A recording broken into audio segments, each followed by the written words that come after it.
a good time on these sorts of things. This is why I need assistance. It's very sad. It's very, very sad. Let's see here. Are we streaming? Probably not.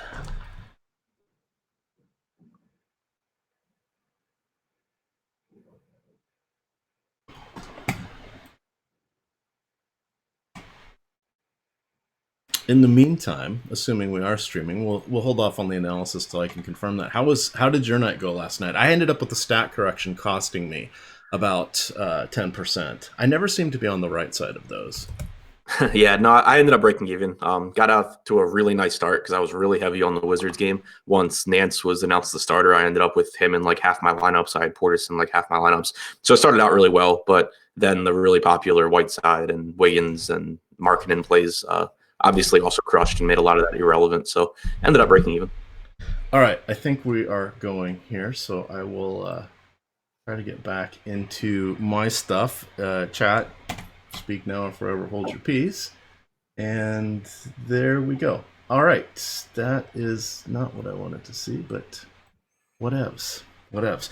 All right, kind of give us a quick summary here once again of the Indiana game, and I will then we will move past this and pretend it never happened. So, yeah, so I mean, from the Cleveland side, you're seeing big minutes for some guys now where the price tags, even though it's a terrible team, they have a 99 total. They are in a really unappealing spot against Indiana. The price tags still make them reasonable options with, Colin Sexton playing around 38 minutes at a sub 5K price tag. He's around a 0.8 fantasy point per minute player. It's not nearly as nice a matchup tonight as it was last night against the Wizards. So it's certainly someone where you can pay attention to ownership. Like if he's going to be 40% owned again tonight, like he was last night, then I'd have no problem coming in under the field on that because I just don't think it's as good a spot. Where you can pay attention to ownership. Like, don't worry, it's just me. But it is still a nice price tag for Sexton. You have Nance, who played 33 minutes last night, would have played more had the game stayed competitive all the way to the end. Washington kind of ran away with it partway through the fourth quarter, and you had Marquise Chris close out that game. But Nance has been between a 1.15 and 1.2 fantasy point per minute guy when he's playing center this season, so it's good to see him back in the starting lineup there. You don't expect another 50 fantasy point game from him, obviously, but he doesn't need to do that well to make you happy that you rostered him at his current price tag. Jordan Clarkson is, I think, fine. Probably plays anywhere between 26 and 32 minutes, depending on game flow here. David Nwaba got up to almost 30 minutes last night, which he had like 32 fantasy points. He's not someone that regularly is going to score more than a fantasy point per minute, but at a $3,700 price tag, if he's going to play around 30 minutes, then he's still a reasonably good point per dollar value play. All right, we've got a lot of intriguing games here. There's a couple that we're going to be waiting on a little bit of news and notes, seeing if Marc Gasol joins the team.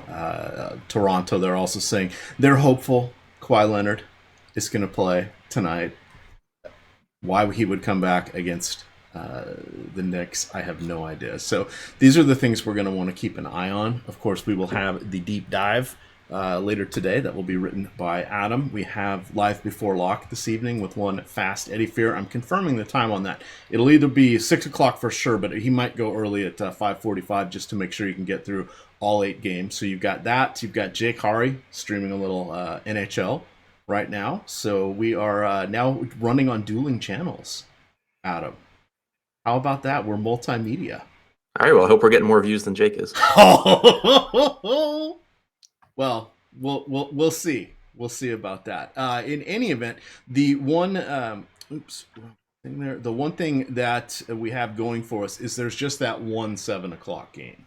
So you've got late swap on most of the sites. You've got if you're using Fantasy Cruncher, you've got the Swaptimizer, or late Swaptimizer, I think is what they call it. So all you got to do is download your CSV file with the most current games locked in it, and then upload it into Fantasy Cruncher. Push the little button, change your settings, etc.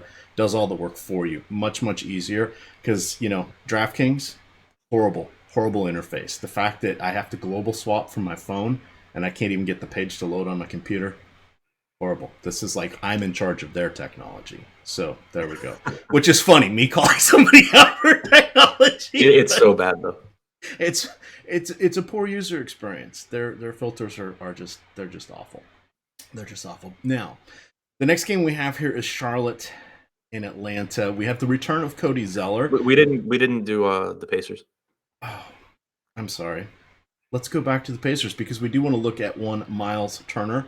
I really, really, really like him in this matchup. His rebounds, of course, lacking, Adam, which is somewhat surprising considering he is leading the league in blocks.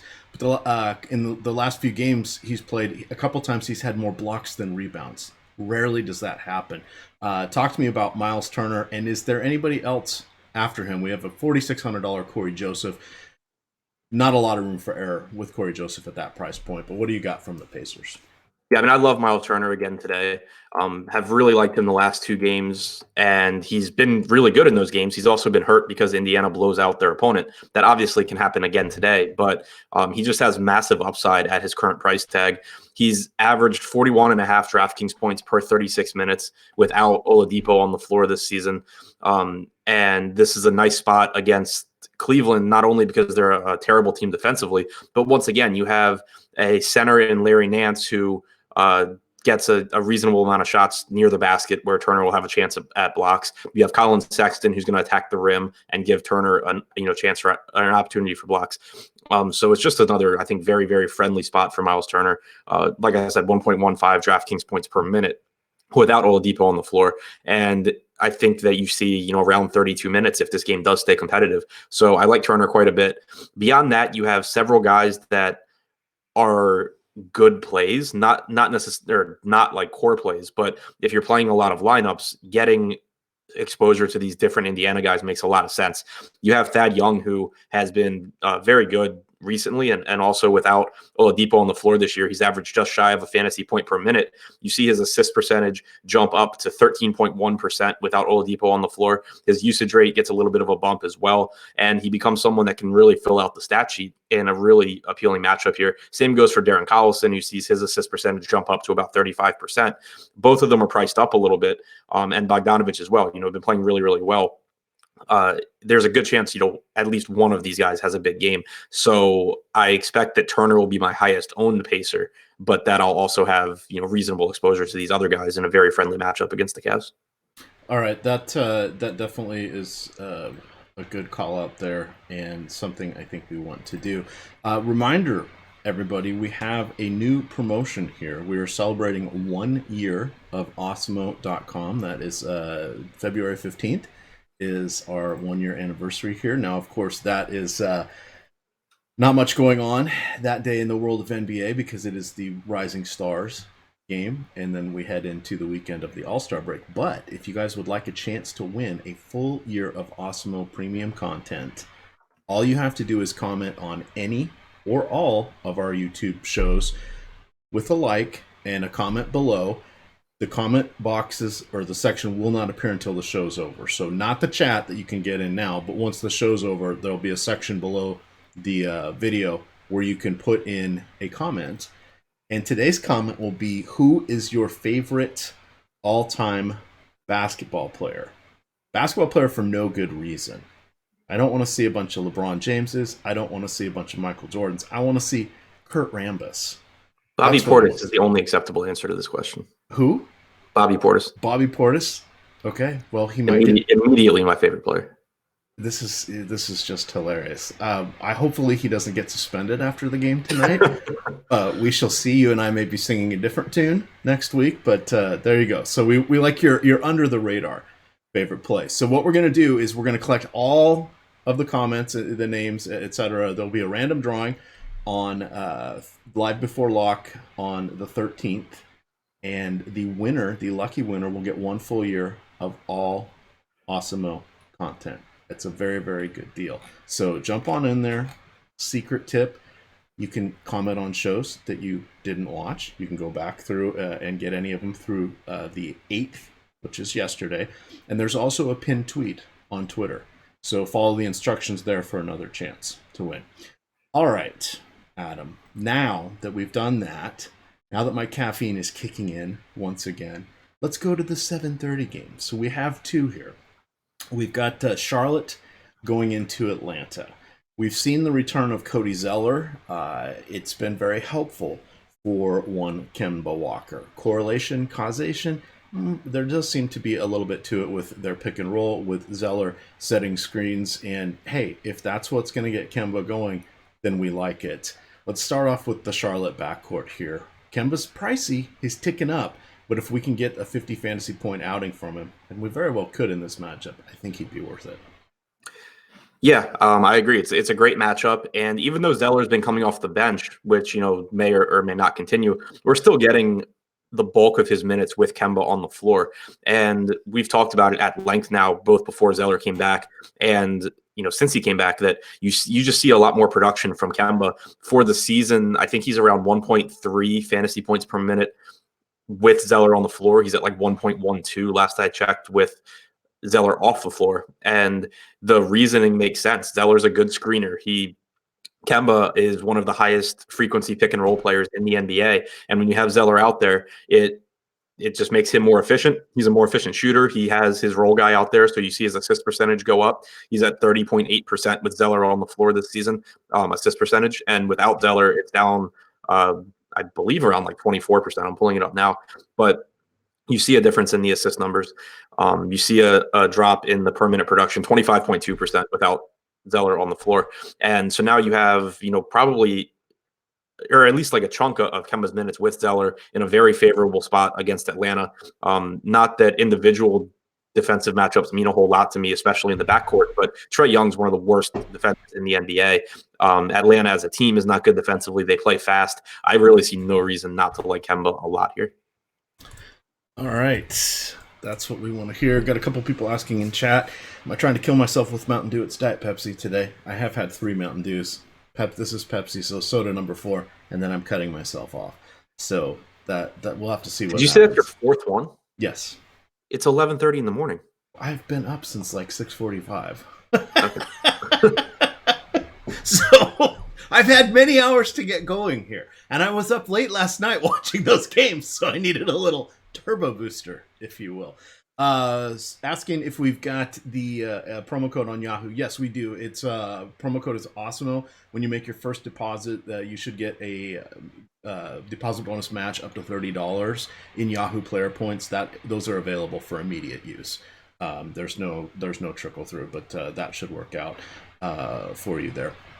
Looking to the remainder of Charlotte here, Adam, there's nobody that's really that exciting. I mean, we know that Tony Parker is out today. We know that Malik Monk is completely hit or miss. Feels like a little bit of a punt option as he's near the low price points or the site lows across the board. But I think for me, it's probably from the Charlotte side, it's just going to be Kemba and Cody Zeller. I've looked at Marvin Williams, and we talked a little bit about him last night. It seems kind of like a mediocre play. 4,600, you get a little salary relief there. I wouldn't hate it if you say, hey, this is Atlanta. We know Atlanta's playing at one of the top 5 pace over the last 30 days. And then we've got, where's Charlotte? Charlotte is 26th over the last 30 days. So that's a nice little move up. They'll probably get a handful more possessions in this one and opportunities. So, I don't know who is really going to be slowing down the Charlotte guys. But I don't know. Not overly excited. Is there anything else from the Hornets here? Not as a priority. I mean, again, it's a really, really appealing matchup. They're 3-point road favorites with a 116 total. Huge paced up spot. So, with Jeremy Lamb at $5,300, probably playing around 28 minutes, that's a reasonable option. Same with Marvin Williams at 4,600, especially on DraftKings where he has small forward eligibility. The whole team is really underpriced with the exception of Kemba. And so it makes them viable options if you're running a bunch of lineups. But when you're trying to, narrow down and prioritize guys to make a single lineup or 3 lineups or whatever, it's Kemba. And then for me, it's a drop to Jeremy Lamb and Marvin Williams. And then it's another drop off to everyone else. Okay. And that is fair point. Moving over to Atlanta. They're all healthy, Adam. This is causing some issues with the minutes. We've seen a ton of the Atlanta guys missing time throughout the year. If you go look at their team, the only person that has an injury designation is Miles Plumlee, who pretty much hasn't played all season. He's recovering from knee surgery, I believe. This makes it tough to go to anybody here. The prices have not depressed enough, in my opinion. You have John Collins. If we get John Collins 35 minutes, great. If we get John Collins 28 to 30 minutes, not so great. Trae Young, 6,800, sort of a boom bust. Perhaps he's the guy you pair with Kemba in the hopes that the game stays close. But everybody else is just not worth it. Taurean Prince, 4,900. Kevin Huerter, 51. Dwayne Dedmon, 5. That's just all kind of right around that 5 point per 1,000 on DraftKings scoring versus their salary that just doesn't get them in my lineups. As you look towards Atlanta, anything, if you were hand building, anything we can lean on, or is it just too much of a mess now that Bazemore's back and Spellman's playing, and et cetera, et cetera? Yeah, I mean, it's a team where I think it's completely dependent on how you approach your night. Again, if you're making like one lineup, there's going to be better plays than any of these guys because their minutes are just all over the place. Like we saw 37 minutes for Taurean Prince last game, 26 the game before that, 32 the game before that. We've seen John Collins range from anywhere from 28 to 39 minutes over his last few games. So there's absolutely upside for these guys. It's a good spot for John Collins. It's a pretty nice price tag on him. He's really good. I think if he gets 32 plus minutes, he ends up being a good play here. Same goes for Trae Young, but there's just such a downside with these guys too because it's an Atlanta team that has been very volatile with their rotations all season long. They have, like you said, everyone available now. They're playing a million guys. And so it's just a matter of having to be on the right guy here in the game where he plays well and he gets the extra minutes. So again, if you have the luxury of playing a ton of lineups and being able to mix guys in and out, then sure. Like I think Taurean Prince and Trae Young and John Collins are all pretty, decent plays. Dwayne Dedmon's okay as well. But if you're just like hand building a lineup, I think there's going to be guys that you get a better floor and ceiling combination from than anyone on the Hawks. All right, if I knew any one of 5 players was going to get 35 minutes, if I knew specifically which one, I'd have interest. Until then, it's just it's crapshoot time. Like I'm going to project Collins, Young, and Prince all at 32 minutes. I don't have a ton of confidence that all or any of them get there, but that's the best. That's the best minute projection I can come up with for them. It's just that you have to understand that there's kind of more error in Atlanta minutes than in most. On to our next game here. The Toronto Raptors heading into the Big Apple to take on the Knickerbockers in Madison Square Garden. We have the Knicks playing at the 23rd, fastest pace over the last 30 days. We have Toronto checking in at 13th. Not an overly exciting game, but wait. Yes, it is. Because we've got some, what I will say are friendly prices. I don't want to go so far as to say misprices, but friendly prices, especially for guys in new roles. So starting off with Toronto, they hope that Marc Gasol will make his debut tonight. Don't know what that means. They hope that Kawhi Leonard plays tonight. I mentioned before we had to restart the stream, why would they have him come back against New York? This would be another nice time for the load management. If Kawhi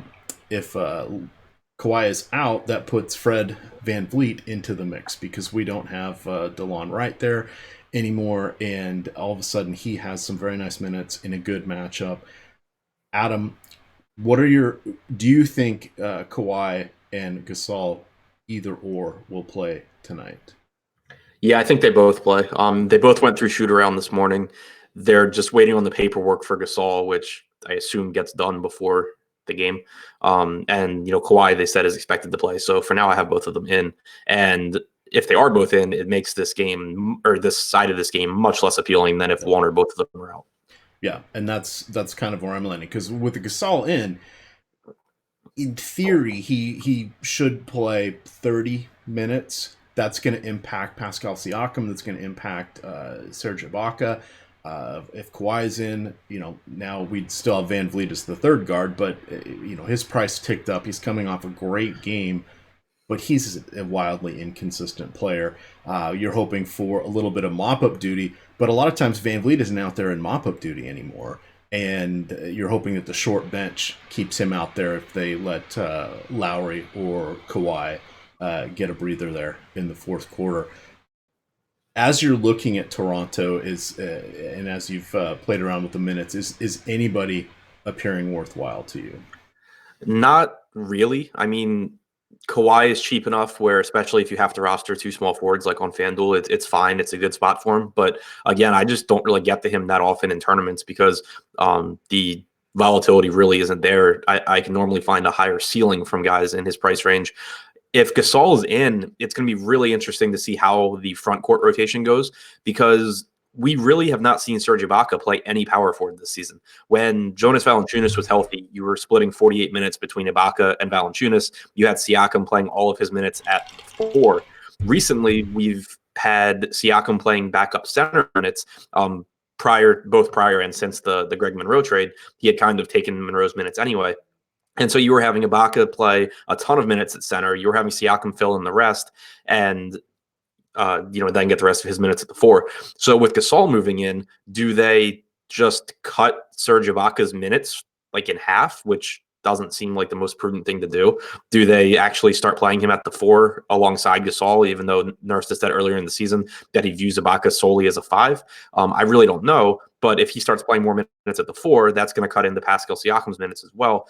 And it just ends up kind of being a mess with these guys, especially since their prices haven't been lowered to deal with the extra minutes from Marc Gasol in the front court. So I think that it's a spot to pay close attention to learn from for future games, but I don't plan on having much exposure to it in this one.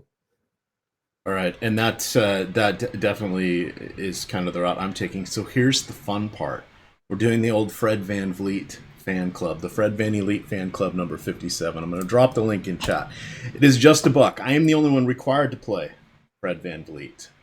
Today is a day you want me to be playing him because he's up to 4,900 and he's not going to be very good. Most likely not going to be very good. So that's me sort of giving the rig to you. It's just $1. It's over there on DraftKings. It's top 10 are paid out. The contest must fill to run. I think last I looked, there was about 12 spots left in it. And the last 3 contests, someone has forgotten to enter a lineup. So between that and me having to play Fred VanVleet and or other roster requirements I give myself as a hamstring throughout the day, it's rake free. Come on. It's a good time. Adam, even you could be in that one. I'll send you the special invite. I know you care about this one. I know you care. Thanks. Yes. All right. On to our next game here. Pardon me. On to the next side here. The Knicks. Dennis Smith, oh my, Jr. He's the latest in a line of guards playing for New York. Good stats on a bad team. Adam, I don't know what happened with Noah Vonleh last night. Played 3 minutes, missed a couple shots, got a foul. Didn't see the game didn't see the court the rest of the game. Damian Dotson, what are we going to do with him? This whole thing is a mess, but it's like a ray of sunshine coming down on Dennis Smith Jr. for me today. Now his price is starting to go up, but I do want to say that he is going to be in my plans on DraftKings, and you can also pick him up in the 5th round of 8-man drafts on Draft. And I think that's a phenomenal value there because I think he's, I don't want to say a lock, but I think he's a pretty darn good bet for 30 to 35 fantasy points with upside still on top of that. Talk about Dennis Smith Jr. for us and, I don't know, hashtag Fizdale. Yeah, I mean, the Knicks are still going to be the Knicks, but Dennis Smith Jr., there's really no reason to expect him to kind of get the wrath of Fizdale that frequently since they really want to develop him and play him more. I have him projected for about 36 minutes again tonight. He's got all the opportunity in the world with this team. He has been, really good since going. He's disappointed in that first game, but in the next 2 games, he's been, very good. He's getting a ton of assist opportunities, a ton of rebound chances, in addition to a high usage rate. And there's really, I think, no reason to dislike him at his current price tag, even though he's in a tough matchup with Toronto. Toronto, it's scary because there's not a whole lot that Toronto has to concern themselves with on the Knicks outside of Dennis Smith. And I expect that he will be very popular again. But with, from a point per dollar standpoint and an upside per dollar standpoint, there's just not really any reason not to like Dennis Smith. Once we branch out from Dennis Smith, it gets a little tougher. You've got DeAndre Jordan that looks like he's going to more or less play 26 to 29 minutes a game is my guess, with Mitchell Robinson getting the back half of that. We saw Hazonia pop for 33 minutes. He was, third on the team last night. A lot of that was a direct result of Noah Vonleh playing 3 minutes. Luke Cornett only played 4 minutes. I mean, outside of Dennis Smith and maybe some DeAndre Jordan, I don't see anything else here that's interesting, Adam. It's just absolute wild card, quicksand, bumblefuckery, I think is what the technical term is. What do you want to do with the hashtag LOL Knicks today? Outside of Smith obviously is the one I like the most. I think that $5,500 on DraftKings for DeAndre Jordan is appealing. It's worth pointing out he played 29 minutes last night, but he also missed the final 3.5 minutes of the game because it got out of hand and he subbed out. So he actually probably plays like 32 if that game had stayed close. I'm going to project him for 30. It's just worth pointing out that maybe he plays a little bit more than we're thinking that he would. But 5,500, obviously, he can do some damage in 30 minutes at that price tag. Hazonia, who the hell knows? Keep an eye on the starting lineup. He started the second half. He played 30-something minutes yesterday. I doubt he plays that again. It's Fizdale. This stuff changes on a night-to-night basis. But if he were to be in the starting lineup, which I think would surprise me, but if he were, then maybe you can give him a couple of extra minutes. Dotson played 24 minutes last night. He played 38 the last time he started. I don't know. His price tag came up to 4,300, which isn't great. So it's pretty much Dennis Smith Jr., DeAndre Jordan, and then if you want to roll the dice and be disappointed on a bunch of guys, go for it. All right. God, that's okay. We've got some good games coming up. This really isn't one of them, though. We've got the Clippers going to Boston. We know that the Clippers have a whole host of new players, Adam. That is just... I don't know how it's all going to sort out, and that's going to make this a little tough. We've got Garrett Temple, Landry Shamet, Wilson Chandler, JaMychal Green, and Zubac have all joined the team. I don't even want to hazard a guess on minutes here. Lou Williams, I think, is safe, but he's he didn't play a ton of minutes in the last game. Patrick Beverley, I think, is all right. But after that, Adam, what do you think we're going to see from some of the newcomers? Now, JaMychal Green's been a little dinged up. I don't think Wilson Chandler will play. I think he's still dealing with the hamstring injury. But Garrett Temple, you think he's dreamy sometimes. What do we got with the Clippers here? Because outside of Sweet Lou, Harrell, and Pat Bev, I have no earthly idea what they're going to do with minutes here. Right. And I'm sorry, Michael Beasley as well, and Danilo Gallinari is back. Yeah, and Temple and JaMychal Green, neither one on the injury report, so it seems like they are pretty close to full strength here. It's an entirely different team. We don't know how these rotations are going to look, and normally in situations like that, you want to look at the best per minute players and the cheapest players. The best per minute players, obviously, you would be looking at Lou Williams, who is $7,100. His minutes, I would think, should be stable, like 28 to 30, probably not 32 to 34 anymore. But obviously, he's a great per minute producer. He has averaged about 1.4 points per minute without Tobias Harris on the floor this season. It's a terrible matchup for the Clippers here. And so there's a lot of risk in Williams, but he's a reasonable option in tournaments. And then Zubac at 3,500 on DraftKings, I think is really appealing. I assume that he's basically the back half of Montrezl Harrell's center minutes. I think like 28 minutes for Harrell and 20 for Zubac probably makes sense. But at 3,500, Zubats can do a lot of damage if he gets 20 to 22 minutes. All right. Just got a message here from one Fast Eddie Fair. He said he is still in the hospital, but he's planning on doing a show at 5:45 tonight. So you can check his Twitter for all the details. But I think kidney stones were the impetus that got him there in the hospital. So send him some nice well wishes. I know he's going a little stir crazy there at this time. Boston. Adam, Boston, that is the heavy side, because if their guys are all healthy, the only person that's on an injury report right now is Daniel Tice with the sore knee. If they're all healthy, gets a little bit crowded with what they're doing. Al Horford, thus far, is the one guy that I have interest in, and he has been making some of my lineups when I was running some crunches here. I'll give it. We don't have the ownership posted yet, but that should be coming out soon. So I'll start referencing that once I get that. But Al Horford at 6,600, somewhat reasonable, because you can also play him at forward or power forward on DraftKings. I think this is one of those nights where we're going to wish we had 3 center slots. We can only play 2 guys that are true centers. So we're going to have to be judicious with that, because you get the late night hammer there with one Nikolai Vucevic that we're going to get to, with the cherry on top of the night. But Horford is someone who's kind of intriguing. If you're doing anything over there on draft, you can get him in the 3rd or 4th round. Centers is incredibly thin tonight over there. But on the salary cap sites, we have choices up and down the price list. Talk to me about Horford. Do you want anything with Irving, Tatum, Smart? I mean, Boston's favored by 12 at home, so that feels like maybe there's some mop-up duty for somebody. I don't know, but Horford's the one guy I'm getting to.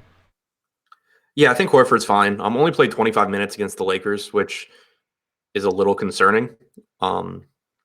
Doesn't appear to have been foul related or anything. So I have him in for 28 minutes right now. That gets him as a pretty mediocre play for me. It's a really good spot. So I don't have a problem with him. I think the price tag's reasonable. And again, he's more valuable on DraftKings, where he's a power forward, than he is on FanDuel at center. So yeah, no problem with Horford. Kyrie's still my favorite play here, though. He's just been really good over the last month and a half. Plays 34 to 36 minutes in competitive games, and just gives you a ton of upside at a sub 10K price tag on DraftKings. So I like Kyrie quite a bit. Normally I would consider, when you have like a double digit spread like this, pairing Kyrie with guys from the Clippers, but I'm not even sure I'd want to do that in this case, because the Clippers just have so many guys now that, and we don't know how the rotation is going to go. There's certainly a pretty high likelihood that they, like, if they hang in this game, that it's still just like spread out amongst a bunch of players playing reasonably well. So I still don't think that I would be inclined to force Kyrie on the teams with Clippers. All right, let's head to another 8 o'clock game here. We have the New Orleans Pelicans going against the Memphis Grizzlies. We know that Kyle Anderson is ruled out. We know that Jonas Valanciunas is now a Grizzly. He was ready to come back after his long layoff on the day of the trade deadline. He was traded, so he did not play that day, but I suspect he will make his debut here for the Grizzlies. Very suppressed price on a couple sites. We'll hear what Adam says about the minutes, but I think 18 to 20 is probably a reasonable target in that range. Over on New Orleans, we've got the saga is just started. It's going to be playing out. We have Elfrid Payton, who did not play on Friday, is questionable again, but there's also word that he's not going to come back till after the All-Star break. You're getting the same thing with regards to Eton Moore. They were holding him out for trade potential, but now I don't know if he's really hurt, or who knows what's going on there. We know that Jahlil Okafor did not play on Friday night. He's dealing with the sprained ankle. And then you've got the Anthony Davis saga. Anthony Davis is questionable to play tonight. I don't think he's going to play on a back-to-back. They held him out of the fourth quarter. It was like the Pelicans put up a hate win against the franchise there, because they were getting pretty fired up at the end of the game, and the cameras just kept going to Anthony Davis, and he looked just so frustrated. It's a mess of a situation here. No one is going to be happy. And then you've got Julius Randle, who was pretty solid in his outing, but he has been dealing with his own injuries. I suspect he'll play on the back-to-back. Love it with Mirotic out of town. I'm guessing that Davis does not play. I don't think Eton Moore is. I don't think Alfred Payton is. So it's thinning things out, which we've got some of the guys that used to be cheap, Adam, not so cheap anymore, but Kenrich Williams might actually be a decent player. Who knew that? There's a lot to unpack here with the Pelicans. So let's start off on that side first. Yeah, so and you also have Drew Holiday's price tag falling like $600 on DraftKings as a result of Davis coming back yesterday. Davis doubtful to play today. Gentry actually said he didn't play the fourth quarter last game due to conditioning. So just as an aside, keep that in mind. Whenever the next time Davis plays don't just give him 25 minutes and think that that's what they meant by limited minutes. I don't think that's the case. So just keep that in mind. But he's doubtful to play today. And if he doesn't play, you get an uptick for Drew Holiday in terms of usage and per minute production. You get a bunch of minutes for Julius Randle, most likely, and an increase in production. You get Okafor, who missed last night's game. If he's back today, you get him back at the center slot. So it opens things up a lot. 4,700 for Kenrich Williams is okay. I don't love it, but it's not the end of the world if you get there. Julius Randle would be the one that Randle and Holiday would be the two, I guess, that I'm most interested in here. All right. I'm okay with Williams. A couple people are asking about Check Diallo in this one. Any consideration for those guys, or are they just going to kind of probably be roster filler for you in your 150? Yeah, I mean, it's not someone I would prioritize, but especially because his price tag has come up into up to 4,400. It's not quite as easy for him to be someone you need in your lineups. He played 23 minutes against the Bulls without Anthony Davis, the last game that Davis missed, but that also was kind of a weird rotation. Like Okafor barely played the second half. He played a total of 2 minutes and 28 seconds in the fourth quarter. So I don't think that Diallo gets 23 minutes very often. I think it's more likely that you get somewhere around like 14 minutes from Diallo, which would make him not very useful. All right. Looking at the other side here with Memphis, we did not see Mike Conley traded. I certainly thought he was going to be, but he wasn't. So he's shouldering a lot of the load now offensively for the team. Hopefully he can continue to keep chugging along. Adam, 8,200 getting a little pricey there, but he is a potential pivot away from Kemba Walker. If you're looking for someone in a similar price point, that would be one way to do it. You've got Valanciunas. You've got Jaren Jackson Jr., who's been pretty good. We always still have the fouling concerns with him, but if he can keep his hands to himself and get 30 minutes, he is a phenomenal player. He is his last three. Let's see. Here's his fouls. This is why we always get nervous. Here's his fouls in his last 5 games. 4, 4, 5, fouled out. That makes it tough. The 2 games he fouled out in, and the one with 5, he played 25 minutes or less. The other 2, he played 34 and 38 minutes. That's what we want to see, because he gets the blocks. He's active on the boards. He can even, all of a sudden, he's got a 3-point shot now. He had 4 3-pointers the other night, which was just wild for me to see. What do you like here amongst the Grizzlies starting 5? Let's assume Joe Val comes off the bench, so we'll catch him in the next wave. Yeah, a lot will come down to who is starting at center. If Joe Val starts, I would give him a couple more minutes than if he comes off the bench. I definitely I'm intrigued by the $5,100 price tag on him. Don't really have any idea where his minutes come in at, because you have to keep in mind that, for one, Ivan Robb has been playing really well in his couple of starts for Gasol. But for 2, Joe Val missed a ton of time with Toronto. So, it's possible that he's not fully ready to go here. So I definitely want to at least be judicious with my minutes projection for him. But there's no denying that price tag gives him a ton of upside, even if you were to get 22 to 24 minutes. Ivan Robb at 5,800, I think is reasonable. But again, now you have, assuming the trade is cleared by then, you have a legitimate back or a legitimate center for him to split minutes with here. So I'm not confident that you still get 34 minutes out of him. And with his price tag rising, it makes it a little bit riskier. Jaren Jackson as well. The price tag's rising. I still think that he's a good play in this spot. It's a great matchup against New Orleans. Anthony Davis probably doesn't play, which helps the foul concerns. And we've just seen huge minutes from Jackson when he doesn't get in foul trouble. So I still like him. I think that he's, a good option. Conley's fine. I prefer Kemba, but you do get a little bit of a price discount on Mike Conley. It is a nice matchup for him. He's not that he doesn't really get a boost without Marc Gasol on the floor, which is weird. He's only averaged about 1.05 fantasy points per minute without Gasol this season. Still, a productive player. Just worth keeping in mind that it's not some massive boost for him. And then DeLon Wright at 3,200. I expect to basically take the Shelvin Mack role and play 24 to 26 minutes. I think that at 3,200, he's a pretty decent value option.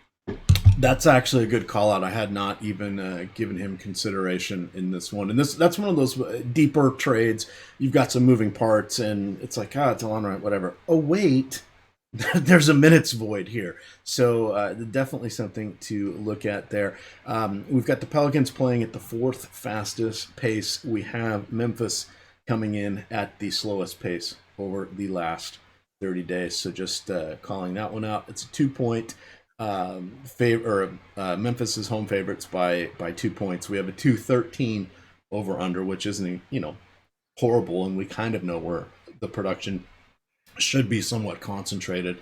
But the wild card there with Valanciunas is going to make this one quite interesting. With regards to Valanciunas, Jaren Jackson, Rob, etc., would you consider setting any rules to limit the number of those guys you end up with on one team?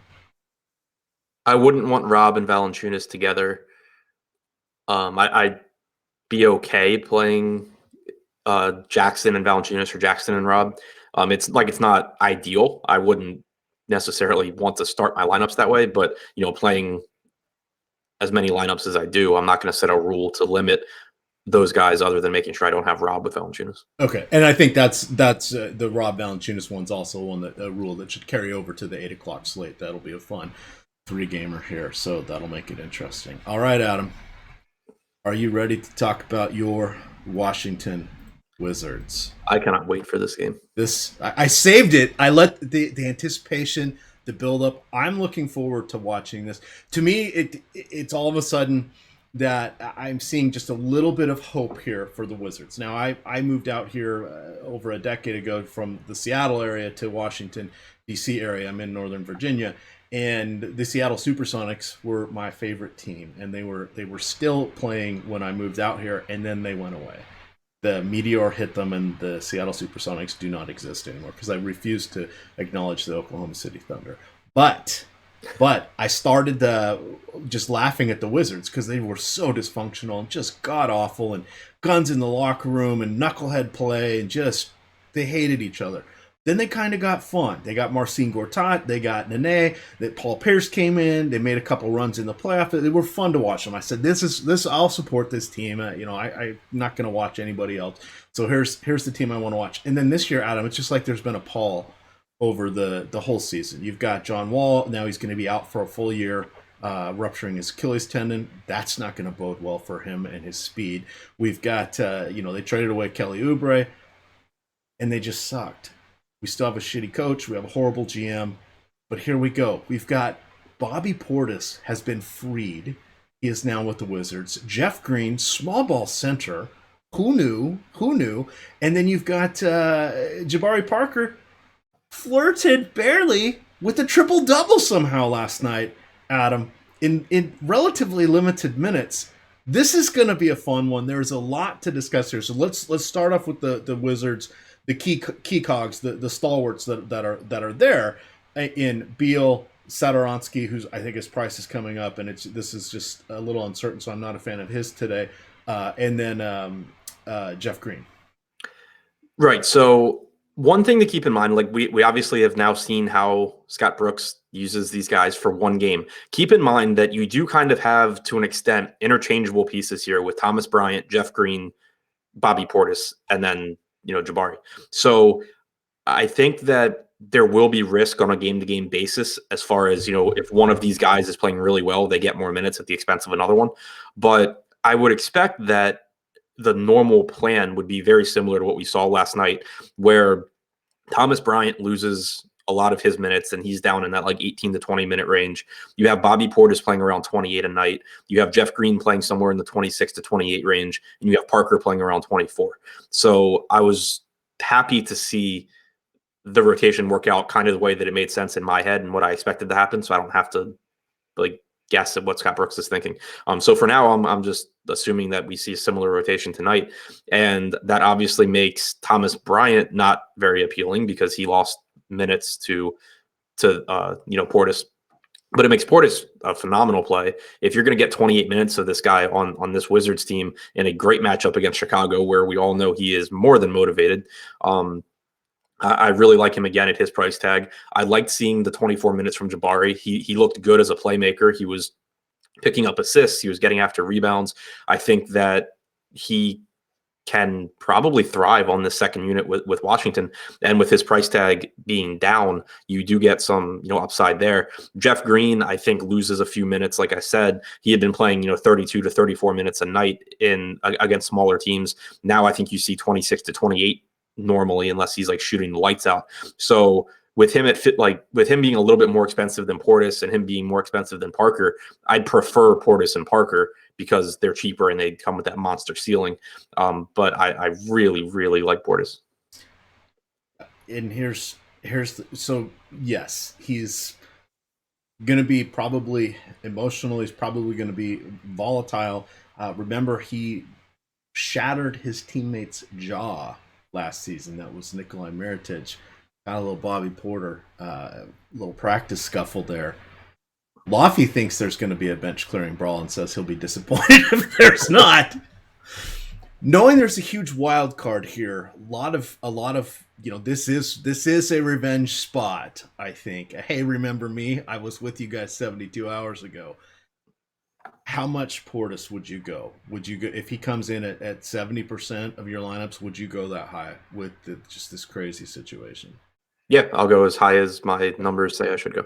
Okay, there we are. Because it's someone the price is phenomenal, particularly on DraftKings. I think this is a great spot for him. Again, I don't mind Parker. I'm okay with Green. Not getting very much Beal today. There's just other ways I'm looking to spend, particularly with some of the centers, and there's been some other guards that have been popping up. Plus, I really like Dennis Smith Jr. So for me, it's going to be a ton of Portis on this one. Over on the Chicago side, hey, it's Otto Porter saying hi to his friends, his former teammates. Levine on a back-to-back I believe he was dealing with a sore ankle, but he's looked really good when healthy. I like him. Chris Dunn, I think, is a reasonable play in this one. I'm not as Otto Porter if he gets in my lineups, that's fine. He's just so enigmatic, and now he's with the new team. He contributes in a variety of ways, but he's also willing to defer a ton, which can be kind of frustrating because in DFS you want your players to be of the mindset that I'm going to get mine. And he is a solid defender. They need ball handling. He can do that. He can shoot from the outside. His big games are few and far between. What do you like here from Otto Porter and then the rest of the Bulls? I think Porter's fine. I mean, he played 34 minutes last night, which was really good to see in his first game with that team. It's a favorable matchup for him. He's not going to be a super high usage guy, but I think it's pretty comparable to his role in Washington when we had Wall and we had Beal healthy. He's going to get some open looks as a 3-point shooter. He'll rebound some. He'll get some time at the 4, and he's just going to be a very price dependent play. And for while he's in that mid 5K price range, I think that he's still a pretty strong option. I really love this game though. Like I like a lot of the Wizards. I love the Bulls here. You have Porter at a nice price tag. You have Lauri Markkanen coming off of a monster game again last night. He closed that game at center. We had talked yesterday about the addition of Otto Porter, making it so Markkanen can get more minutes at center. And we saw that happen. Markkanen, again, he closed it at center. He played 38 minutes total. This is another spot against Washington where he should be able to just grab a ton of rebounds. He should be able to score at will, basically. And so I absolutely love Lauri Markkanen again tonight. I don't really know how Zach LaVine's price tag is dropping, but it is. So he, again, you mentioned not having a ton of Beal, and it's not that I dislike Beal. I really like Beal, but when you talk about Beal being, between $2,000 and $3,000 more expensive than Zach LaVine, it's really tough to prioritize Beal over taking that salary discount on LaVine. Is this a potential game stack? I think it's and it's. I feel similarly about this one as I did about the Cleveland-Washington game last night. Like, I didn't set any rules to game stack that game, but a ton of my lineups just naturally ended up being like two versus three or 2 versus 2 game stacks because I liked so many players from that game. And I feel the same way here. I mean, this is a game where, both teams are on a back-to-back, so there is a little bit more risk of it kind of just being like a dragged out game that isn't as high scoring as we would hope, but neither team is good defensively. It's a pace up spot for Chicago. The players on both teams are incredibly underpriced for their upside. So I expect again that it's just going to be, when I create my lineups, even if I don't set rules, that I just get a lot of, LaVine, Markkanen, Porter, Satoransky, Portis, Parker type lineups just naturally. Yeah, and that's kind of where I'm thinking as well. The 8:00 slate's going to be fun. I've been registering for the little turbo action. We got 2 games left. Just a little reminder here: if you want to sign up for Osmo, if you have not yet signed up, you can use the promo code NBA Strategy, all one word, and get 50% off any 1-month package to give us a try. We've got hockey. And those of you watching the basketball show, we're going to be dabbling in hockey next week because it's the All-Star break. We've got 6 days without full slate NBA, and we've got some phenomenal projections behind the paywall here. We've got rankings from Osimo himself. He does line rankings, player rankings, a variety of things. Heck, I made a couple lineups the other night, cashed with those, and had some fun just mucking around in some leagues and some small 50-50s just to remind myself how to play the game of hockey. So that'll be a fun one. And then, of course, we've got golf content projections and ownership projections behind the paywall for that. We've got Jason putting out content every day because now, Adam, it's showdown golf. It's showdown golf. Instead of one team per tournament, you can do 1 team per day of the tournament. Because, that's just how it is. Maybe we could get back 9 golf or front 9 golf. That would be the way to go. All right. Let's see. Shout out to Daniel T. from Alexandria. That's right. Leesburg in the house here. And, hey, Hogwired, welcome. Welcome over here to Osimo. I hope you're enjoying your time. It's a lot of fun. Adam, we've got our 2 games left here. We've got OKC going against Houston. We have Houston favored at home by a bucket. This game has the highest implied total of the night at 236.5. This should be a fun one, but it's kind of tough to get to some of these players here.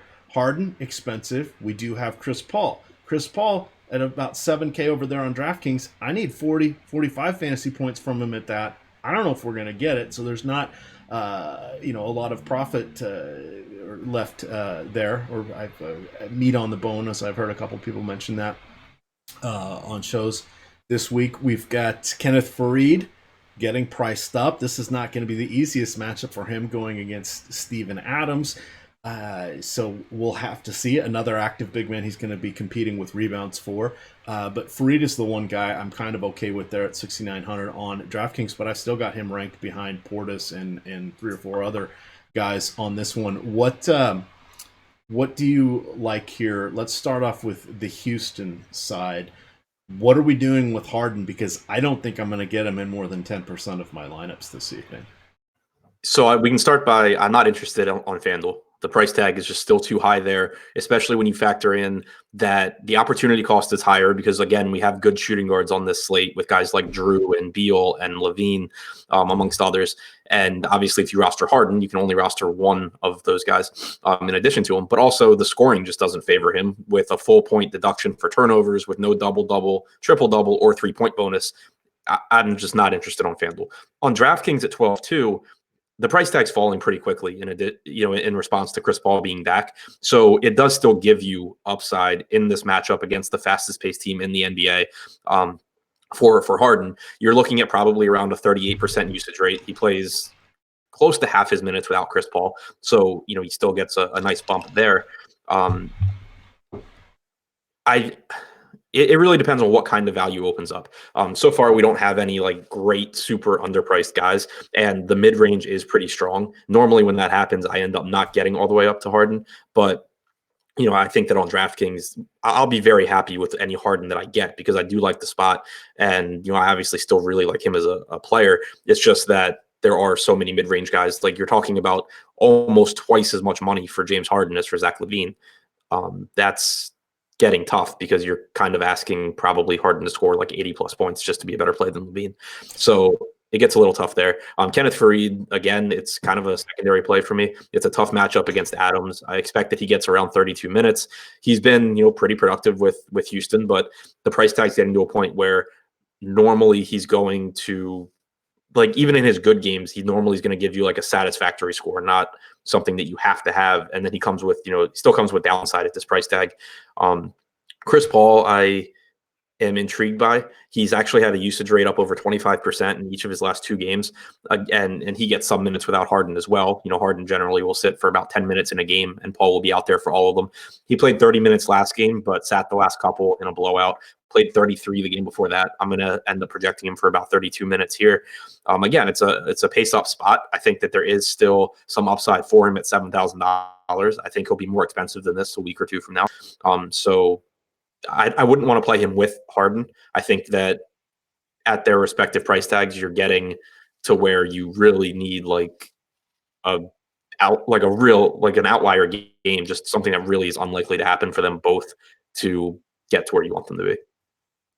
And yeah, it's one of those be a fun one to watch, but don't know how many players I'm actually going to have in that contest. It's going to be tough.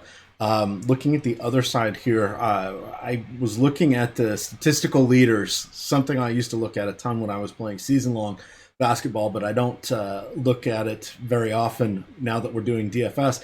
But Adam, Russell Westbrook and Paul George, number 1 and 2 in steals in the league. Found that kind of interesting. They've have been pretty good on defense. They're playing at an incredibly fast pace, so that's mitigating some of their defensive prowess, where they are playing at the second fastest pace over the last 30 days. And defensively, just lost that filter. Defensively, they have dropped over the last 30 days down to number 22.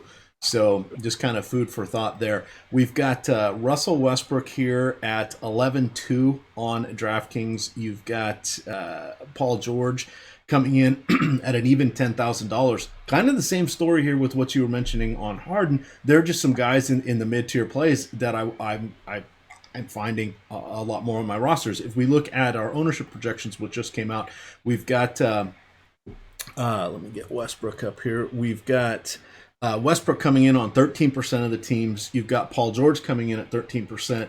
You've got Harden coming in at 20%. That is on DraftKings. On FanDuel, you got Westbrook at 15%. Paul George is coming in at 11%, and then you got Harden at 20% once again. So as we mentioned, I'm not really getting more than 10% of any of those guys on my lineups thus far. Now, I haven't played around with getting guys like DeLon Wright in there for an extreme salary saver. He's checking in on DraftKings at about 22%, one of the more popular players thus far, but a lot of that has to do with this $3,200 price tag. Another guy that popped for me, Adam, is Marvin Williams. So he kind of mentioned him, and we were like, well, if he gets in my lineups, it's okay. Based on where things are and roster construction, he's coming in at 23% on DraftKings. That's top 10 for most popular plays. So it'll be interesting to see here. Back here to the Thunder. Similar to Harden, love to get Westbrook. Don't know that it's going to happen. Paul George, absolutely don't know that it's going to happen. Maybe Jeremy Grant if you're trying to get a piece of this game. Not horrible. PJ Tucker on the other side, a little bit of salary relief. What are you looking at here from the Thunder? And then any consideration on doing, if I'm playing, Harden, I want to get Paul George on the other side, or if I'm playing Westbrook, I want to try to get in Chris Paul. Anything like that, or is this just one of those that's the way everybody's priced? They're just going to slide out on the margins. Yeah, I don't plan on setting rules to force correlation like that. I think that if I were going to do something like that, it would be more like making sure I have 5 guys from this game or something. And hope for the overtime or just out of control scoring binges. Right, yeah. Just like full stacking it. But looking at the pricing, I like the Oklahoma City side here. Houston has struggled defensively. On FanDuel, George is still 11,400. That's a little more than I would want to pay for him, but he's 10K on DraftKings. And we have seen Billy Donovan stagger his minutes with Westbrook recently. Over their last 10 games, both players are averaging 1.52 DraftKings points per minute. George has a 31.5% usage rate. Westbrook's at 28%, but we see almost a 50% assist percentage and almost a 19% rebounding percentage for Westbrook. So still being very, very productive. It's a game where I expect them to play towards the higher end of their minutes range. Westbrook, I think, can see 37 to 38. George can see 38 to 40. So I really like them. I think that I'm more likely to get to Westbrook at $1,000 less than Harden. I think that 10K on DraftKings, I probably get a pretty healthy amount of Paul George. And then it's a good matchup for Steven Adams. He's someone who normally doesn't have a ton of upside, which kind of sucks at the center position because there are so many centers that give you that 60 plus fantasy point upside. Adams isn't that kind of offensive player, but a lot of his offense basically relies on getting offensive rebounds and getting putbacks.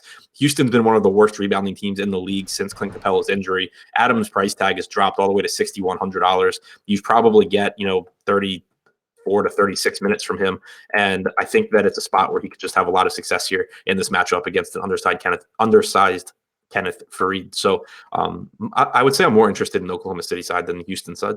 Okay, and then one call out here, Mon Shumpert is going to be available to play. He's a recent addition to the Houston Rockets. I suspect he will get minutes at the expense of Gerald Green, etc., because they'll use him for defense.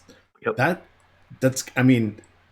Clearly they've missed Luke Richard and Mute here, but PJ Tucker's still doing great. It'd be nice to have them pair somebody with Tucker. And Shumpert, actually, he has his moments.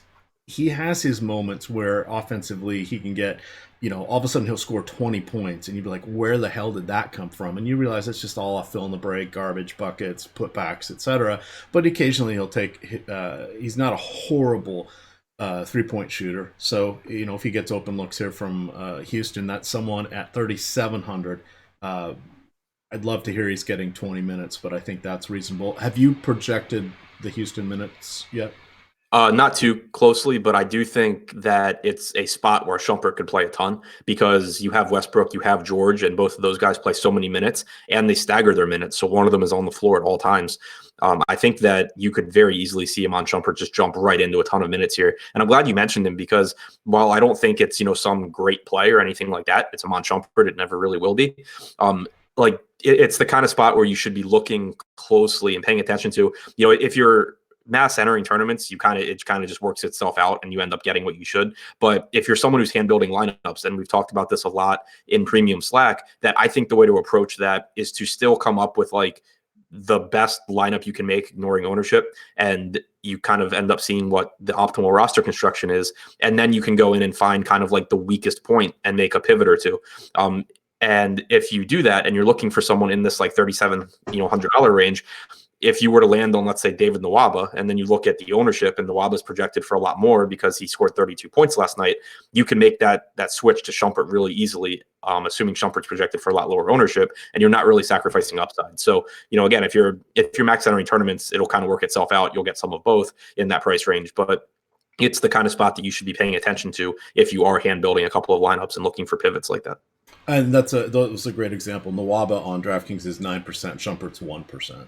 So, right. I mean, as people start digging into this throughout the day, I would guess Shumpert may pop up to about 4 or 5%, but who knows? And that's one I'm totally comfortable with playing him as cannon fodder there. Let's see. Last game of the night, Adam. I wanted to get to the injury page here. We've got the Orlando Magic going to Milwaukee, taking on the Bucks. The Bucks are on a back-to-back. They are also 11-point home favorites. We saw that Giannis Antetokounmpo was awesome, and he just let everybody know it. However, this one, I don't know how many minutes he's going to get, and that's something we always get a little nervous for because unlike the other superstars, a lot of times he will get 33 minutes in a game and because the team has just been outstanding. Mirotic not expected to play today. Chris Middleton should be back. He was rested on Friday night. That's the only injury news and notes that we have there. On the other side, we've got the Orlando Magic.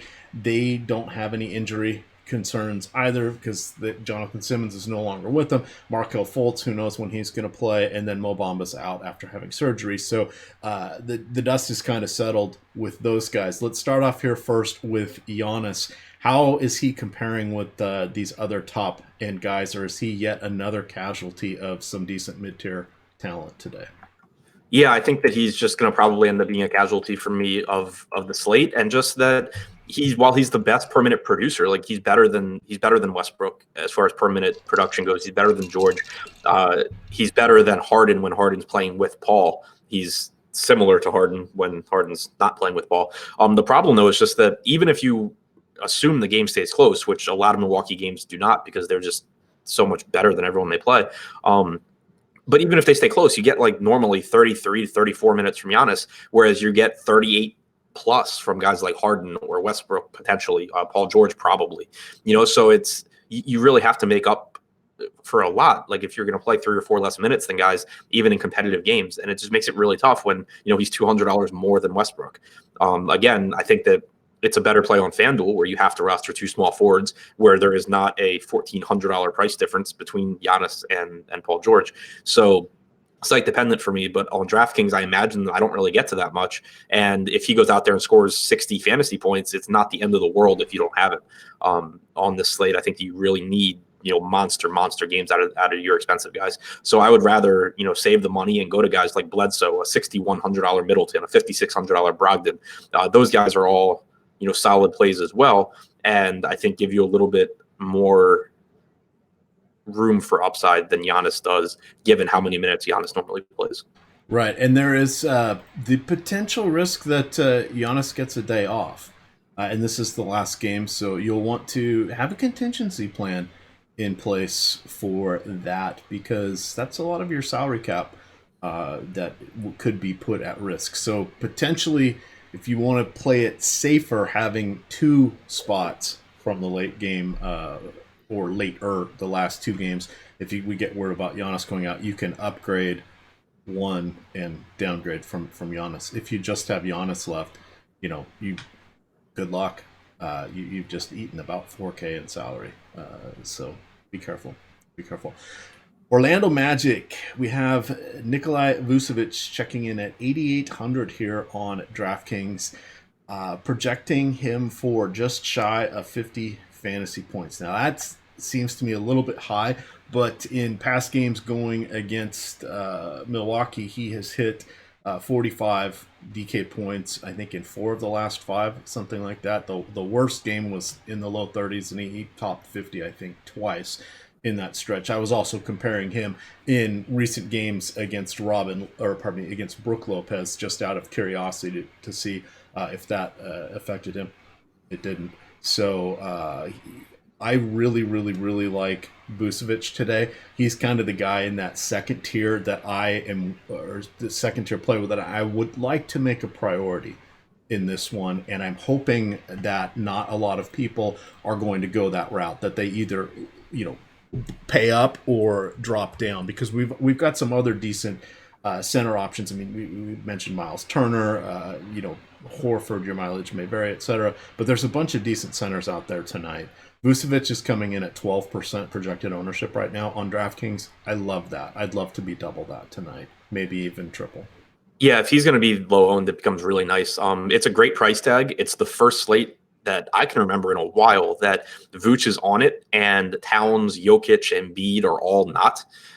It's been really tough lately since Vooch's price tag came up, because it just comes down to, okay, I love him, but I don't love him as much as these other guys. Now you don't have that here. And it's a scary matchup in that, Orlando can just easily get smashed by Milwaukee. But the other side of that is, if they hang in this game, Vooch is one of the reasons it happens, basically. And he's just such a good player in all facets of the game offensively, even improved defensively. But that's not really relevant for us. He played 31 minutes last game, but more often than not lately, we're seeing 34 minutes from him in competitive games. Mo Bamba being out certainly doesn't hurt his minutes. So I'm with you. I have Vooch just shy of 50 points here, 50 fantasy points here, which, makes him a pretty good play. Yeah. So that's kind of exciting for this one. I'm happy to see that he may be a little off the radar. I mean, there's 16 teams in the player pool, so if we look at currently projected ownership, we've got a passel of people in the 20 to 29% range, but nobody's cresting above that. That'll shake out a little bit more as other content comes out. People are highlighting their favorite plays and all of that. Again, you can get the ownership projections part of the premium package if you use promo code NBA Strategy. You can get 50% off your first month of any 1 month package. And then a reminder here, when this show's over, there'll be the comment section that will appear at the bottom of the YouTube screen. And what you need to do is leave a like, and you will be entered into a drawing that we are doing on February 13th for 1 full year of Osmo premium content. That is to celebrate our 1 year anniversary, which is coming up next week. So the comment, you can leave whatever you want, but I was asking you guys to put your favorite NBA player, kind of your really under the radar favorite player. Like for me, Kurt Rambis. There we go. Just a random guy. I used to like Vlade Divac. Apparently I got a thing for crappy centers from the Lakers, but in any event, put your silly guy out there. And Adam says if you don't put Bobby Portis, you're just doing it wrong. So very sad. Anybody else here for the Magic? DJ Augustine could be a little bit of a salary saver for us. Terrence Ross, some serious game logs. He is such a streaky shooter, but some serious game logs there recently. Favorably priced. What do you like here from Orlando? I think that Gordon is reasonable. It's a scary matchup because he is going to be tasked with defending Giannis a good amount, and that obviously can come with some fouls, but it also comes with the upside for defensive stats when you're defending someone that has the ball that often. Should be asked to play big minutes, assuming this game stays competitive. So I think he's fine. And then I like Terrence Ross here. He's playing anywhere between like 26 and 32 minutes on a night-to-night basis, but this just sets up as such a good game for him because game flow wise, you expect Orlando to be needing as much offensive firepower as they can get. Ross obviously gives you that. He's facing a Milwaukee team that has allowed the most 3-point attempts, the highest frequency of 3-point attempts this season. They've been the 7th worst team at defending the 3-point line, and it's a pace up spot. So it just really sets up as a good spot for Ross, which I'm sure means he'll shoot like 2 for 14 from 3, but the opportunities will be there. The price tag is very reasonable. I like him quite a bit. All right. That's going to kind of cover it. Do you want to do a little Thrive action here? Yeah, I need to pull it up.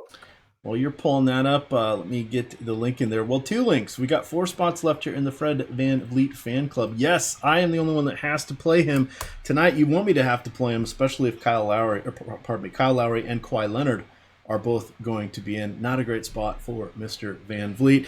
Shout out to Seth Hader, who says his favorite player is anybody guarding Fred VanVleet on any particular day. Well played, Seth. You are the consummate troll. People can learn a lot from you. Let's talk Thrive. That is Thrive Fantasy. It is a new game format that has come out. It's player props, but it's with a twist. They have you do player props, but it's in a tournament style. You're not playing against the house, you're playing against other players. They give you 20 questions, you select 10 of them, and it's either or. It's binary. Hey, just like a player prop. So it can be points, it can be points plus rebounds, it can be rebounds, assists, and steals, various things here for the NBA. I think it's going to be fun to see what they come up with for baseball. I'm guessing it'll be something like obviously strikeouts, but potentially total bases or a number of hits or some intriguing things like that. But today it's going to be basketball. So you choose any of the 10 questions you want, you answer it, and then you get points. The more likely an outcome, the less points you get. The less likely the outcome, the more points you are awarded. So there's game theory coming in with regards to how you want to pick your questions, where you think other people are going to go, and how you can leverage it. So it's kind of like a game within a game. But let me drop the link here in Slack. If you sign up using this link, you will go to their site where you can download their app and download their app. And with your first deposit, if you put in $10, they'll match it. They'll give you 10. You put in 100, they'll give you 20. You put in 200 or more, they'll give you $50. That's available for immediate use. So hey, give them a try over there. It is it's kind of fun. So Adam, let's do a couple questions. Show the people how this works. Yeah, so we'll kick it off. Bradley Beal going against Chicago. Over under 28.5 points plus assists. You get 95 points for the over, 105 for the under. Interesting. I'm going to go 95 for the over. Yeah, 95 for the over. All right, I'll take the over. If it was 90, I think I'd go with the under, but I've got him right here at 35. Yeah, I'm at 32.7. Yeah, not 35. 30.5. Yeah, okay. Yeah. All right, next one up, we got Russell Westbrook, 20.5 rebounds plus assists, even action on both sides. 20.5? Yeah, rebounds and assists. Shit. I'll take the over, just barely. As well, I have him at 25.8. Same game, same team. Paul George, 31.5 points plus assists, 105 points for the over. I'll definitely take the over on that one. Yeah, I haven't even looked, but yeah, okay, so it's 31.5 points plus assists. I have him at 32 points. So definitely the over for me. All right, one last one before we get on out of here. All right, close it out. Same game, different team. James Harden, 50.5 total points plus rebounds plus assists, 110 points for the under. I got to go with the over. Shoot. I'll take the under. I have him projected for 52.5, which is over, but with 110 points for the under, I think that's close enough that I'd rather have the under. And this is where the game theory starts to come in, because you're like, well, it's James Harden. He's going to get a triple-double tonight. Of course, it's going to be a 40-point triple-double. He'll clear this easily. Things can go awry. Maybe he doesn't get a triple-double. But anyway, that's always fun. Any final thoughts before we get on out of here, Adam? I'll have the deep dive article out in a few hours for people behind the paywall, and that's about it.